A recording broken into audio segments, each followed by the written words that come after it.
नमस्कार दोस्तों, स्वागत है आपका हमारे इस चैनल धूप धुनुची आरती में। दोस्तों, आज मैं आपको जो है दुर्गा महापूजा के जो सामग्री सूची है उसके बारे में बताने जा रहा हूँ। आप लोगों में से कई लोगों ने मुझसे रिक्वेस्ट किया था कि महापूजा के जो है यानी कि जो शारदीय और वसंतकालीन जो दुर्गा महापूजा किए जाते हैं, जो कि वासंती दुर्गा पूजा और शारदीय दुर्गा पूजा के नाम से विख्यात है, उसके एक लिस्ट देने के लिए यानी कि सामग्री सूची देने के लिए। वैसे देखिए दोस्तों, साधारण पूजा में भी इसमें से कई सारी चीज़ों का उपयोग तो होता है, पर साधारण पूजा और महापूजा में काफ़ी अंतर होता है। ये मैं महापूजा के ऊपर ही ये लिस्ट बनाया है मैंने। साधारण पूजा के तौर पर जैसे कि धूप पूजा के बारे में आप लोगों ने में से कई लोगों ने कहा है कि धूप पूजा कैसे करें, धूप सेवा आदि कैसे करें, उसके ऊपर मैं अलग वीडियो बनाऊंगा। जो कि साधारण पूजा होती है। सारे पूजा मतलब जो भी पूजन होते हैं ना, वो अपने आप में संपूर्ण होते हैं, चाहे आप संक्षिप्त तौर पर करें, चाहे आप विस्तृत यानी महापूजा के तौर पर करें। वो कोई बहुत बड़ी समस्या बिल्कुल नहीं है। जो भी हम करें वो बस पूर्ण होना चाहिए, क्योंकि महापूजा कई लोग जो है जिस तरीके से जो है महापूजन किए जाते हैं बंगाल बनारस इस साइड, उस तरीके से कई लोग करना चाहते हैं और वो अपने घर पे भी करना चाहते हैं इस प्रकार से मूर्ति लाकर या फिर फोटो में जो है नवपत्रिका के साथ। तो इसलिए जो है कई लोगों ने मुझसे सामग्री का बहुत डिमांड किए थे। शारदीय के समय से मुझे बहुत सारे लोगों ने एक्चुअली रिमाइंड दिए हैं कि आप जो है कम से कम चैत्र नवरात्रि के समय अवश्य बताइएगा। तो इसलिए जो है दोस्तों, मुझे लगा कि इसके ऊपर एक वीडियो बनाते हैं। ये मैं अभी दुर्गा पूजा के मूल जो सामग्री है उसके मैं बता रहा हूँ आप लोगों को। अधिवास आमंत्रण के अलग से बताऊंगा, संधि पूजा के अलग से बता दूंगा, क्योंकि संधि पूजा का भी काफ़ी डिमांड है। तो संधि पूजा के बारे में मैं अलग से आप लोगों को बता दूंगा। एक विषय यहाँ पर मैं कह देता हूँ दोस्तों, ये जो सामग्री के ये जो सूची मतलब ये जो सूची है ये सारे ज़रूरी वस्तु है, और ये क्योंकि हमारे यहाँ पर जैसे षष्ठादिकल्प किए जाते हैं, तो ये षष्ठी से लेकर दशमी तक इन सारी वस्तुओं का ही उपयोग होता है। तो महापूजा जो है जो लोग करना चाहते हैं वो मुझे लगता है वो कई चीज़ों से परिचित होंगे ही, तो उनके लिए समझना आसान होगा। जो लोग साधारण पूजा करते हैं घर पे, वो कंफ्यूज मत होइएगा किसी भी प्रकार से। अगर इसमें से कुछ चीज़ें आपको लगे कि आप पूजा में इस्तेमाल करना चाहते तो ज़रूर करिएगा, पर कंफ्यूज होने की ज़रूरत नहीं है। आप जो है साधारण और संक्षिप्त पूजा ही पूर्णता से करिए, उसमें ही संपूर्ण पूजा हो जाएगी दोस्तों। तो महापूजा की लिस्ट में सबसे पहले जो है सिंदूर, उसके बाद अधिवास डाला यानी वरण डाला, इसके बाद हरितकी, उसके बाद घट यानी कलश, एक तंडुल, एक सड़ा आतप तंडुल अर्थात जो है जो अर्घ पात्र होता है, मतलब कलश के ऊपर जो चावल के पात्र रखे जाते हैं ना वो। घट आच्छादित करने के लिए वस्त्र, तो ये समझ रहे हमारे यहाँ पर गमछा दिए जाते हैं। तेकाठा, कुंदहारी, कुंदहारी और तेकाठा क्या होता है, जो माँ के सामने जैसे हाड़ी के ऊपर तेकाठा रख के उसके ऊपर दर्पण रखते हैं ना, उसे कहते हैं कुंदहारी।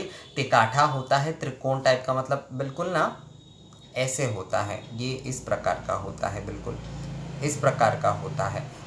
ये जो है वो तेकाठा होता है, और उसके कुंदहारी होता है, मतलब नीचे वाला जो हारी होता है वो कुंदहारी होता है। और दर्पण देखिए, तेकाठा, कुंदहारी, दर्पण, तीनों चीज़ जो है वो एक साथ। पंचशस्य, पंचगुड़ी, पंचगव्य, पंचपल्लव, पंचरत्न। पंचपल्लव अगर आपको नहीं मिल रहा है तो आप जो है आम के पल्लव ही जो है वो आप 5, 7, 11, 9 ले सकते हैं, 11 ले सकते हैं, 21 ले सकते हैं। 21 मतलब पंच पल्लव, क्योंकि बहुत सारे पल्लव होते हैं, तो इसमें 21 अगर आपको मिल जाता है जो आम्र पल्लव जो है, तो उसका आप उपयोग कर लीजिए, अच्छा होगा। 21 या 11 ही उपयोग कर सकते हैं। अगर पंच पल्लव नहीं मिलता है तो केवल आम के पल्लव से भी जो है वो नियम किए जा सकते हैं। इसके बाद जो है पंचरत्न, पंचकषाय, कलश के लिए नारियल, कांड काठी, जो कि आप में से कई लोगों का मुझे सवाल होता है, तीर काठी, तीर काठी, तीर काठी, ये तीर काठी, तीर काठी को कांड काठी कहा जाता है। लाल सूत्र, माँ के पूजा के लिए कांड काठी जो होता है ना, उसे जो है बांधने के लिए लाल सूत्र चाहिए होता है। जवा पुष्प, अपराजिता पुष्प, बेलपत्र, दुर्बा, मधुपर्क की बाटी, मधुपर्क अर्थात पंचामृत जो किए जाते हैं उसके एक कटोरी चाहिए होता है, पीतल का या फिर कांसे का भी प्रयोग होता है ये। कांसे की वस्तु में कभी जल नहीं देना चाहिए, कभी भी जो है कांसे के वस्तु में जल नहीं दिया जाता। ये जो वो मधुपर्क की जो वो कटोरी है वो कांसे का दिया जाता है। एक्चुअली मधुपर्क में जल नहीं मिलाया जाता है। दूध, दही, घी, शहद और शर्करा जो है वो मिलाया जाता है, पर जल नहीं मिलाया जाता है। तो कांसे के पात्र में जल कभी मत दीजिएगा। इसके बाद जो है घी, मधु, बताशा या चीनी, मूल नैवेद्य, रचना भोग, कुचा नैवेद्य। कुचा नैवेद्य का मतलब होता है जो 28 भाग या 108 भाग में जो नैवेद्य दिए जाते हैं उसे कहते हैं कुचा नैवेद्य। चंद्रमाला यानी कि चांदमाला, आरती के धुनुची, पंचदीपक, कपूरदानी, जलपूर्ण शंख। अच्छा, ये सब तो पता ही होगा आप लोगों को। मैंने एक्चुअली सभी लिख लिए हैं, ये जरूरी सामान है, ये व्यवस्था करना बहुत ज़रूरी होता है। प्रधान धुनुची, प्रधान दीपक, माँ के सामने जो प्रधान धुनुची और दीपक जलाएंगे आप वो। ये एक्चुअली जो वो दीप जलाकर रखे जाते हैं ना हर समय, और जो धुनुची भी माँ के सामने जलाकर रखे जाते हैं वो निवेदन के अलग आप ले सकते हैं। धुनुची के लिए राल, गुग्गुल, अगरू, नखी। अच्छा, इसके बाद जो है इसके बाद माँ के श्रृंगार के सामान में शाखा, पोला, नथ। नथ का मतलब होता है जो नाक में पहनते हैं, नोआ। हमारे यहाँ पर नोए की चूड़ी देते हैं, जो सुहागन औरतें होते हैं वो नोए की चूड़ी पहनते हैं, तो माँ को भी ये दिया जाता है। स्वर्ण आभूषण, रौप्य आभूषण यानी कि स्वर्ण और जो चांदी का जो होता है आभूषण यानी अलंकार जो है वो देना होगा। पुष्पमाला, बेलपत्र माला, अपराजिता पुष्पमाला, जवा पुष्पमाला। पुष्पमाला मतलब ऑर्डिनरी भी कोई चल सकता है, उसके साथ आप केवल जवा पुष्प की माला भी दे सकते हैं। अपराजिता पुष्पमाला, बेलपत्र माला सभी अगर एक साथ देते तो अच्छा होता है। माता के नित्य पूजा के लिए वस्त्र। नित्य पूजा का मतलब होता है कि जितने दिन माँ की आप पूजा कर रहे हैं महापूजा के संकल्प के साथ। कोशाकुशी, चामर, अन्न भोग और पकान्न। पकान्न यानी कि पूरी सब्जी। भोग कुलाचार के नियम के अनुसार। आलता, काजल, तेजस में थाला बाटी, धूपाधार, दीपाधार। भोज्य यानी कि जो सीधा होता है वो। महास्नान के सारे द्रव्य।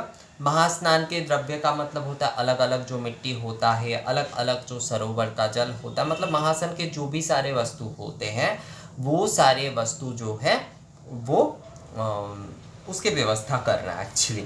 तो महास्नान के द्रव्य, अक्षत, तिल, होम के द्रव्य। अच्छा, होम मतलब माता के जो होम यज्ञ आदि किए जाएंगे उसके द्रव्य। होम के घी, 28 बिल्वपत्र, कच्चे हल्दी, गंध तेल, दशांग धूप तथा हवन सामग्री। अखंड फल, पान, कुलाचार अनुसार धुना अनुष्ठान। ओके, कुलाचार अनुष्ठान, धुना अनुष्ठान, कुलाचार अनुसार कुमारी पूजा की सामग्री। तो ये कुमारी और धुना अनुष्ठान जो है जो कुलाचार अनुसार जो लोग करते हैं वो उस हिसाब से करेंगे। बाकी सारे जो है वो आपको हर पूजा में हर कोई जो है अपने पूजा में उसे लेंगे। तो इसमें जो है मुझे लगता है आप लोगों को समझ में आ गया होगा, कोई समस्या नहीं हुई होगी समझने में। तो यही सारी वस्तु जो है इसका बस आयोजन करना है। आप महापूजा कर रहे हैं, दुर्गा पूजा जो है बासंती या फिर जो शारदीय नवरात्रि के समय आप जो महापूजा करेंगे माँ दुर्गा के, उसमें आपको इन सारी वस्तुओं का जो है व्यवस्था करना ही करना है। इसके साथ जो है आमंत्रण, अधिवास के ये जो भी सारे वस्तु हैं जो कि वरण डाला यानी कि अधिवास डाला या वरण डाला सजाने के लिए, वो मैं अलग से वीडियो में आपको बताऊंगा दोस्तों। संधि पूजा जो होती है वो एक कामना की पूजा होती है, मतलब मूल कृत्य में वो नहीं लिया जाता, पर संधि पूजा अब तो एक विशेष अंग के तौर पर जो है महापूजा में किए जाते हैं। तो उसके ऊपर भी मैं आपको अलग वीडियो दूंगा कि उसमें कौन कौन से वस्तुओं की ज़रूरत होती है। तो ये था महापूजा की सामग्री। अगर साधारण गृहस्थ पूजा में इसमें से कुछ चीज़ें आप इस्तेमाल करना चाहते हैं तो कर सकते हैं, वरना जिस तरीके से आप साधारण तौर पर 10 उपचार से जो पूजन करते हैं आप प्रतिपदा से नवमी तक जो है दशमी तक ही एक्चुअली दशमी के पूर्वाह्न के तक जो है माँ की जो सेवा पूजन आप करते हैं उसी प्रकार से जो है आप माँ की पूजन आदि कर सकते हैं। तो ये हो गया दुर्गा महापूजा की सामग्री। ये सारे सामग्री जो है वो सभी कुछ है। अब इसमें जो होता है कई कई जगह पर या फिर कई कई कुलाचार के अनुसार, कई जगहों के अनुसार से जो है इसमें ज़्यादा भी हो जाता है, मतलब अलग अलग कुछ चीज़ें इसमें जोड़ जाते हैं। पर ये जो मैंने आप लोगों को सामग्री लिस्ट बताई है, ये जो है ये कॉमन होता है, मतलब ये आपको लेना ही लेना है, ये सारे वस्तु जो है वो आपको लेना ही होगा। तो मुझे लगता है आप लोगों को समझ में आ गया है दोस्तों। और जिन लोगों का रिक्वेस्ट था कि दुर्गा महापूजा के ऊपर जो है सामग्री सूची बताने की, तो देखिए मैंने वासंतिक पूजा के पहले ही जो है मैंने वो सामग्री सूची आप लोगों को दे दिया है। अगर आप लोग अब वासंती पूजा करना चाहते हैं तो इस सामग्री सूची के साथ जो है आप वो पूजन कर सकते हैं। तो ये वीडियो आप लोगों को कैसा लगा मुझे कमेंट्स करके ज़रूर बताइएगा। अगर ये वीडियो अच्छा लगा है तो इसे लाइक और शेयर भी ज़रूर कर दीजिएगा। मिलेंगे आपसे अगली वीडियो में नई जानकारी के साथ, तब तक के लिए नमस्कार।